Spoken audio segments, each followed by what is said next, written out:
веќе имаме полно студио со икони, неколку слики, се дело на една иста жена. Го крстивме овој прилог или оваа тема, нели, дива и иконите, но не е само таа приказна која што треба да раскажеме. Јас знам дека во 15 на минути е малку време еден човек да раскаже својата животна приказна, особено онаа која што значи дека нешто однатре ве инспирира и не ви дава да престанете да сликате, како вели самата. По вокација е учител, така може, нели? Педагог. Педагог, да, добро. Но сте биле и просветен работник. Така е, да. Добрица Трајановска или попозната како Дива, ви благодарам што одвоивте време и еве и во Телма можеме да раскажеме дел од онаа приказна која што значи кога пасијата станува и професија. Така некако, нели? Да, баш така. Да. Ви благодарам на поканата, честа и задоволството е моје што сум присутна овдека во вашето студио на Телма. Да. Поздрав до сите. Секако. Поздрав и до сите гледачи на Македонија. Така е. Точно е дека во својот живот се посветив покрај учителствување, што јас милувам да го кажам дека си учителка, не си ни наставник, ни професор, бидејќи целиот свој живот го посветуваме на подучување, како полесно учениците да разберат, да сватат, да научат. И во латинскиот педагогијата значи дете, водиш дете за рака. И точно тоа е многу соодветно на самиот израз.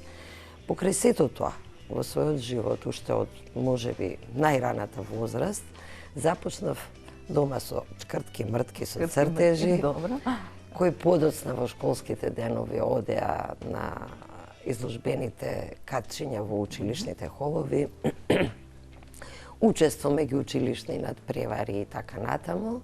И тоа некако се повеќе и повеќе ме инспирираше подлабоко да навлезам во сето тоа.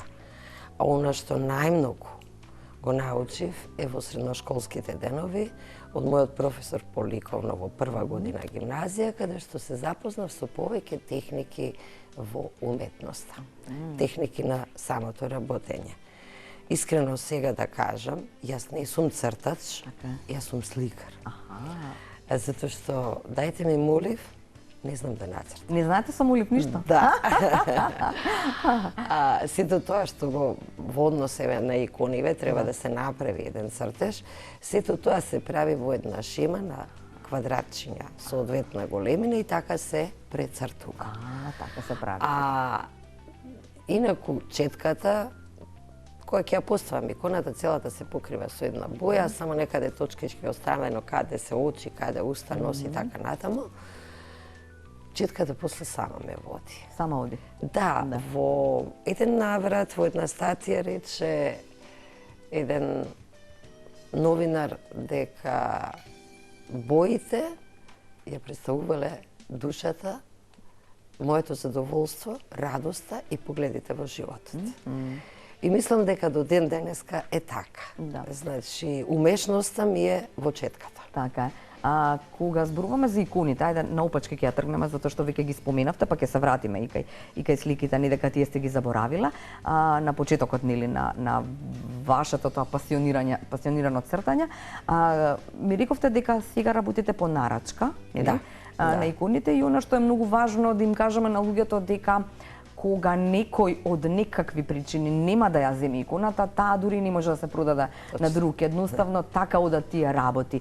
Но претходно дали ми рековте дека имате искуство и во тоа дека во црква треба да се отиде за да се земе, како се вика тој, како се вика, благослов, можност да се предадат каноните на сликањето. Да се предадат, да. Тоа ми се случи со мојата прва икона, која е насликана 27.9.2002, тогаш била завршена. Така, инаку процесот на сликање е многу подолг, како ја видиме оваа икона е многу различна од денешните. Но мене ми е многу драга и ќе остане во домот наш, ќе го краси него покрај тоа што не е налик на денешните икони. И кога ја однесов јас низе во црква, едноставно, нели, да одстои, да се отпепа, да се благослови дома, да се донесе. И тогаш се случи нешто што пеењето беше многу подолго. И во суштина, после кога прашав зошто било така, ми кажа дека тогаш благословот ми е даден за сликање на икони. Иако, можеби, човекот што ја гледав го подсетувало дека имало кај мене потенцијал, во тој момент кога јас така несигурно го прашав дали е убава, и тој ми рече, па добре. Добра. И јас бев среќна. Мислам дека тоа е најубавото нешто, затоа што за мене не постоеше поубава икона од дома. А она што кажевте дека една нарачка, ако не биде земена, тоа многу ретко се случува. Мислам дека е тоа заради тоа што додека јас ги сликам иконите, значи, пред себе јако не го познавам семејството, пред себе и во секој агол од оваа икона се наоѓа секој член во семејството. Некаде си има свое место. И ако еднаш или два пати ми се случило да не биде земена подигната иконата и не се продава, може би таа енергија што сум ја внела во незе или таа мисла може би е дел на тоа што не може да се продаде, бидејќи таа има веќе своја намена. Така. И во тој случај ги носам во црква. Да, не дека немаме икони за порачка изработено за црква, две така поголеми икони е Света Недела и Света Петка.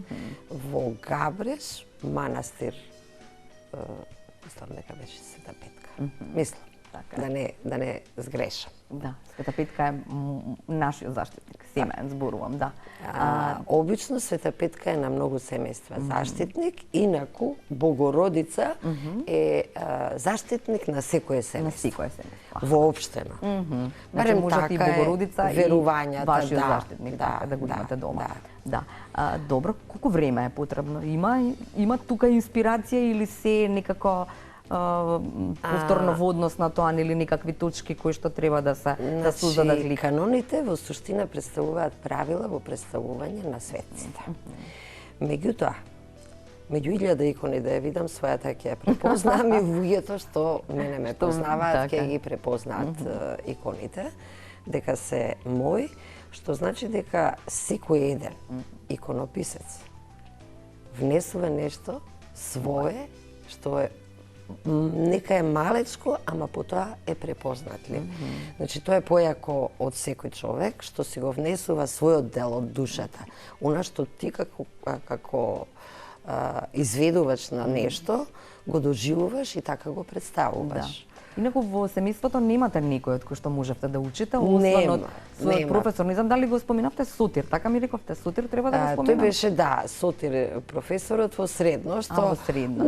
Веќе ги научив, уствари ми се отворија поголеми видици за навлегување во уметноста. Ама треба и да имате таков некој добар учител или професор кој што ќе ви даде малку ветар во грб за да тргнете по вистинските. Па тоа ми се случи кога првите 3-4 слики ги насликав на платно со масло и срам ми беше да ги покажам пред луѓето.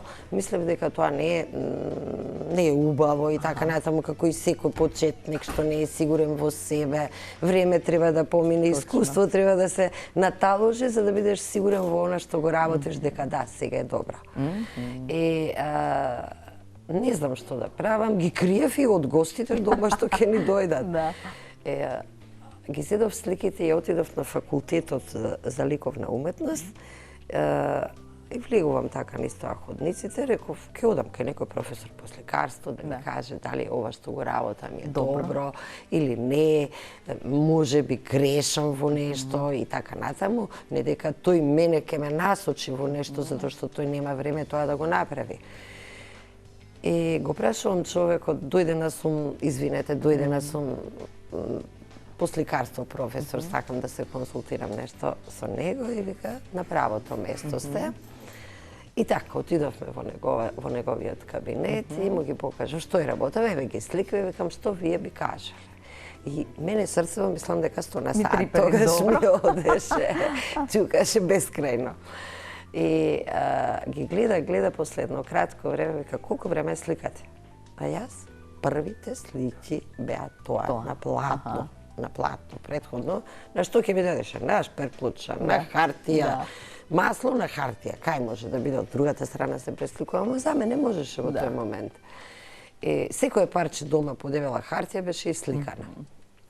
И човекот ми вика, само 3 месеци, викам да, ова што сте го направиле, вика, ајде да ги оставиме другите работи, еден селски пат беше и поголем дел од сликата беше небо во облаци. Вика, ова што сте го постигнале, луѓето години не можат да го постигнат, дури и студентите на факултет. Тоа ми даде некоја огромна храброст и после тоа зедо. Се што ќе ми дојдеш сликав и дома направивме галерија. Галерија дома како оваа наша мини галерија овде што ни ја повеќе донесоа. немаше простор, како ова позадина немаше простор. Немаше простор за варосување. Сето беше со слики. Секогаш е инспиративно кога луѓето некако, како велат, тоа е нешто кое што го имате, нели, како дарба и некако мора да излезе во некој период од животот, еве и како во вашиот случај. Но мене ми е интересно кога таа во текот на оттуѓувањето, нели, да оди на друго место и создавањето на цената. Ние сите сме тука некако, нели, за секој, па и за уметникот е веројатно тоа најтешкиот пат или можеби не е за вас, не знам, прашувам. Првата икона, кога ја продадов, јас плачев. Плачев, буквално, затоа што во незе стварно има огромен труд. Една икона А4 формат е минимум 3 недели за сликање. Каде што дрвото друг ми го прави, јас ја создавам подлогата за тоа што терпентинот во кој се раствара маслото може да го нагризе дрвото. Најчесто на орев ги сликам, во недостаток може да биде на цреша. Орев е најдобар за сликање? Најдобар е и за копаничарството, и за ова е најдобар оревот, бидејќи има своја густина, има своја цврстина и ретко ја менува формата. Му треба посебни услови за да може да пукне или на температура висока обично може да пукне. И така да кога дојде ред да ја отуѓам таа прва слика, и тоа е изненада. Јас втора смена на работа и ми се јавуваат, донеси ја во школа, треба да ја дадеме, имаме делегација од Холандија за благодарност да им дадеме икона. Како да ја дадам и јас плачам и во тој момент ми се јавува ќерка ми. Ми вика, мамо, шо правиш? Плачам, реком, сине, зошто? Па викам, иконата треба да ја дадам. Па таа ми вика, ти треба да се радуваш, на тој начин ти помага иконата. И така редом почна ја. Затоа што вербата кон Бога е кај сите присутна. И сметам дека луѓето во иконите си даваат една оддишка и една леснинка во душата, како што јас кога ги сликам, буквално, во некоја благосостојба да се наоѓам. Во смисол, не ме интересира ништо друго, посветена сум на тоа и се до момент додека не ја завршам. А за уметникот никогаш делото не е завршено. Не е завршено, да. Не е завршено, секогаш си наоѓа мана. Да. А кажете ми додека сликата заради тоа што тоа бара секако процес, нели, работа е, ви помагаат по дома околу домашни работи или ви имате неколку раце и ноза таму па све стигате како октопод? Жените сме октопод. Додека беа децата плували, кога се занимавав со сликарство, обично работев ноќе, никој да не ми бара, никој да не ми вика и така натаму. А сега, пошто сме двајца, мажот ми свати дека тоа не можам да го оставам. Добре. И така да ќе направи некоја салата, ќе направи некоја супа. Така. Почесто сега во последниве години и дома ми помага. Па добро, вие сте срикна кучка, што би рекла една реклама, да. Добро, а кое беше првото дело само како за окружување нова од сликите кои што го продадовте? Првото дело па беа во фазата кога ги сликав тие многу и така наеднаш отиде. Галеријата дома. Галеријата наеднаш отиде. Не знам како брзо отиде. Да. И така да се испразни и ние мораше да варосуваме. Супер. Инаку во однос на иконите, искрено да ви кажам, секој човек што слика икони. Неговата круна е да наслика тајната вечера. Мене ми се укажа минатата година таква можност да ја насликам и то после едно вакво гостување на една емисија. Јас бев многу среќна. Свесна бев дека има огромна работа. Таа работа траеше една година. И ми се чини дека живеев, дишев заедно со иконата. Беше постојано пред мене и може би моментот не бил за сликање, а јас кога си наумам нешто и гледам тука треба тоа да се направи, се ќе оставам и ќе отидам да продолжам да сликам. Да. И така, тоа беше за мене едно најголемо остварување во сликањето со икони. Икони, така е. Да. Ви благодарам за овој инспиративен разговор. Јас сакам секогаш кога ќе стигнеме и до гледачите, може да ви се јават, ќе имате можности преку нас да дојдете нели до нашата дива денешна, но она што треба да го кажеме, ќе бидете веројатно инспирација за сите оние кои што ја имаат се уште таа пасија кон некоја уметност да не застануваат. Таа некогаш мора да излезе од вас. Малку од душата, малку генот, а повеќе работа. Така е, да. Ви благодарам за ова споделено искуство, а сега се силиме... Само една секунда, јас би сакала до сите вас да завршам со една порака што ја пишувам на иконите. Ајде. Доброто со добро да ви се враќа, Господ Бог благослов да ви праќа.